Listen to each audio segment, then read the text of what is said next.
Hello, in this video I want to show you our support area. Just log in on account.shopware.com and use the navigation on the left side to select an area. In this case we will need the merchant area and navigate to support. In general, the support depends on the license and subscription you choose. There are different ways to get in touch with our support and also different reaction times.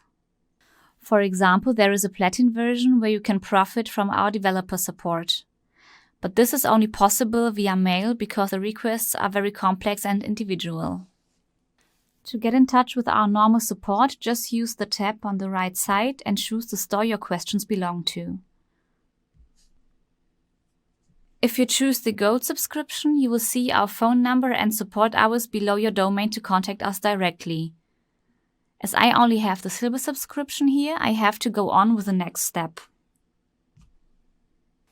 Here you have to choose whether you have questions concerning Shopware or any plugin. If you choose the plugin support, you will be directed to the plugin developer. Going on with the next step, you can choose which support you want to request. Depending on your subscription, you will have the possibility to choose between email, phone and emergency support in this drop-down box. As soon as you choose one of them, you will see the information regarding the selected support, such as support hours, reaction time or service charges. If you have a Diamond subscription, there will be also an emergency support that you can choose if any emergency appears. For example, if your system runs down and nobody can place an order. In this case, you will find a special instruction in this box.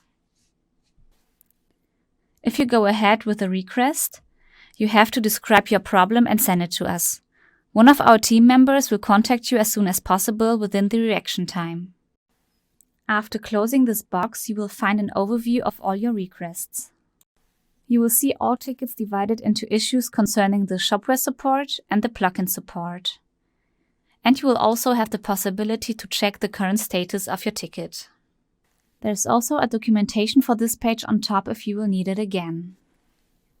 Thank you for watching our Shopware 6 onboarding. I hope that you feel comfortable with our new surrounding. But if there will be questions left, just feel free to contact us.